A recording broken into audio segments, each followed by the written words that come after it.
सदर आरिफ अलवी की जानिब से जनाब वज़ीर आज़म अनवारुल्लाह काकड़ साहब को ख़त लिखा गया और ख़त में जो है ख़दशा ज़ाहिर किया गया, सियासी वफादारियाँ बदलने पर तशवीश का इज़हार किया। अस्सलाम वालेकुम, मैं हूँ आपका होस्ट अब्दुल रहमान, आप देख रहे हैं एमरान न्यूज़।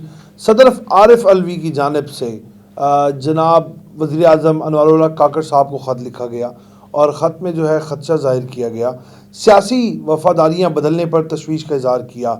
यानी कि आरिफ अलवी साहब का ये कहना था कि जो है तहरीक इंसाफ, ख़त का थोड़ा सा आपको बताऊं कि सियासी मैदान में मौक़े ना मिलने पर तहरीक इंसाफ के ख़दशात से आगाह किया। गिरफ़्तार ख़वातीन का मामला भी उन्होंने उठाया था ख़त में। और दूसरी जानिब आरिफ अलवी का ये कहना था आसान अल्फाज में कि तहरीक इंसाफ से लोग जो है ना वो दूरियाँ इख्तियार कर रहे हैं, पार्टियाँ छोड़ के जा रहे हैं। और एक अहम आपको विकेट बताऊं कि खान साहब की एक और अहम विकेट गिर गई है। ग़ुलाम सरवर साहब जो कि वफाकी वज़ीर थे, उन्होंने भी तहरीक इंसाफ से राहें जुदा कर ली। इस्तेकाम पाकिस्तान पार्टी में बाकायदा तौर पर शमूलियत इख्तियार करेंगे और आज से वो जो है इस्तेकाम पाकिस्तान पार्टी का हिस्सा बनेंगे। अब वापस आते हैं अपनी बात की जानिब, जहाँ पर इमरान खान साहब से रिलेटेड आरिफ अलवी साहब ने ख़दशात ज़ाहिर किए। बिल्कुल ठीक था और बिल्कुल हर पार्टी को आज़ाद इलेक्शन लड़ने का हक़ होना चाहिए। हर पार्टी का कैंडिडेट आज़ाद उम्मीदवार के सामने खड़ा हो या दूसरी जो जमातें हैं उनके कैंडिडेट के सामने इलेक्शन लड़े, तो हर एक को आज़ादाना हक़ हो इलेक्शन लड़ने का। तो बिल्कुल आपकी बात ठीक थी। लेकिन सदर साहब, इस तरह तो 2018 के अगर इलेक्शन को डिस्कस किया जाए तो जब नून लीग के कई जो है टिकट होल्डर्स, उन्होंने एक साथ टिकट्स वापस किए और जीप के निशान पे जो है इंतखाबी निशान पे इलेक्शन लड़ा और पाकिस्तान तहरीक इंसाफ में शमूलियत इख्तियार की, तो खान साहब आते थे और एक स्माइलिंग फेस लेके और कहते थे आज मुस्लिम लीग नून की एक और बड़ी विकेट गिर गई।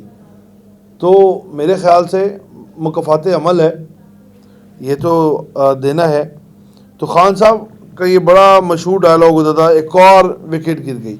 और इस तरह मुस्लिम लीग नून की कई विकेटें जो हैं वो गिरती चली गई थी और खान साहब बैठ के और एक बड़ा स्माइलिंग फेस रख के देखा करते थे।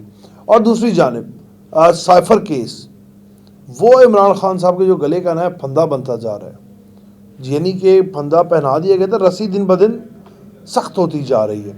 ये वही साइफर केस है जिसको खान साहब ने लेके जलसे में यूं करके लहराया और उन्होंने कहा कि ये देखें जी, ये वो साइफर का वो ख़त है, अमरीकी ख़त है ये।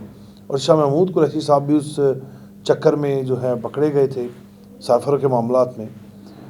अब वजह पता है कि कुछ जो हमारी आवाम और कुछ हमारे जो खान साहब से मोहब्बत करने वाले शख्स हैं, वो जो थे बड़ी दाद देते थे, वाह जी वाह, वाह जी वाह, ये खान साहब की सियासत में एक नया रुख लेके आएगी। क्योंकि खान साहब की सियासत तो बैठ चुकी थी, पर वो खान साहब ने वो ख़त लहराया।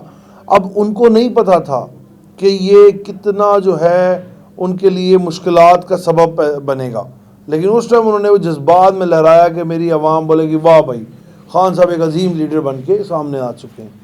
और इसी तरह जब वो उन्होंने ख़त लहराया था, अब आज देखें वो ख़त ही खान साहब को ले बैठे। पीर कभी खुद नहीं मरते, हमेशा मुरीद बोलते पीर साहब जिंदाबाद और पीर साहब वो पड़े होते। तो यही खान साहब के साथ हुआ, खुद उन्होंने नहीं मरना था। शाह महमूद कुरैशी साहब ने बाकायदा शाना बशाना उनके साथ खड़े होकर किरदार अदा किया और खान साहब के लिए मुश्किलात दर मुश्किलात पैदा होती गई। अब खान साहब की जो है विकटें गिरती जा रही हैं। तहरीक इंसाफ के या यूँ समझ लें कि इस टाइम पे तहरीक इंसाफ के टिकट पर इलेक्शन लड़ने वाले नुमाइंदे नज़र नहीं आ रहे कि कोई तहरीक इंसाफ के टिकट के ऊपर इलेक्शंस लड़ेगा।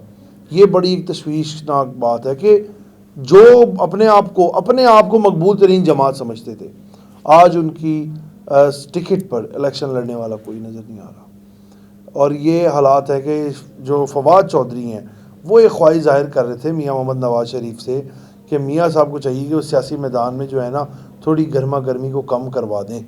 ये फवाद चौधरी साहब के जो हैं अल्फाज थे, जो ख़बरें गर्दिश कर रही हैं, मैं तो वो बता रहा हूँ, जो सीनियर तज्ज़ियाकार कह रहे हैं, सीनियर जर्नलिस्ट कह रहे हैं।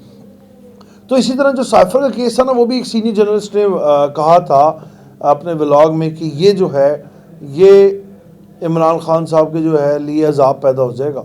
लेकिन तब जो है तहरीक इंसाफ के चाहने वाले और तहरीक इंसाफ से मोहब्बत करने वालों ने इस बात पे बिल्कुल उनके कान पे जूं तक नहीं रेंगी थी। लेकिन आज उन सीनियर जो जर्नलिस्ट हैं उनकी बातें सही साबित हो गई कि वही साइफर केस खान साहब के लिए मुश्किलात का सबब बना। उसी की बिना पर आज खान साहब जेल में बैठे हुए हैं। और बकाया दूसरी जानिब अब आप देखें कि मद्दे मुकाबिल तो दो जमातें नज़र आ रही थी, तहरीक इंसाफ, मुस्लिम लीग नून और पीपल्स पार्टी बीच में बैठ के आसिफ अली जरदारी साहब किंग मेकर वो आराम से देख रहे थे कि क्या हालात पैदा होते हैं। और हालात सबने देखे कि MQM के साथ मियां मोहम्मद नवाज शरीफ की मुलाकात हुई है, साथ इलेक्शन लड़े जाएंगे। अब जैसे जैसे इलेक्शंस के दिन करीब आते जा रहे हैं, स्ट्रेटजीज बदलती जा रही हैं। कुछ समझ नहीं आ रहा कि आने वाले वक्त में सियासत के मैदान में क्या सूरत हाल पैदा होगी।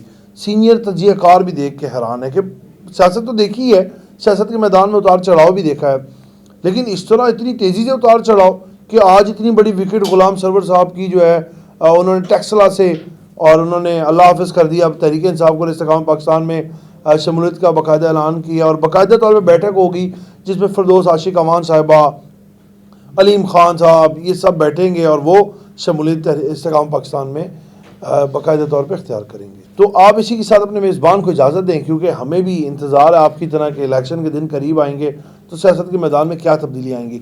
आपसे फिर मुलाकात करेंगे नई व्लॉग एक नई खबर के साथ। तब तक के लिए अल्लाह ने के बाद।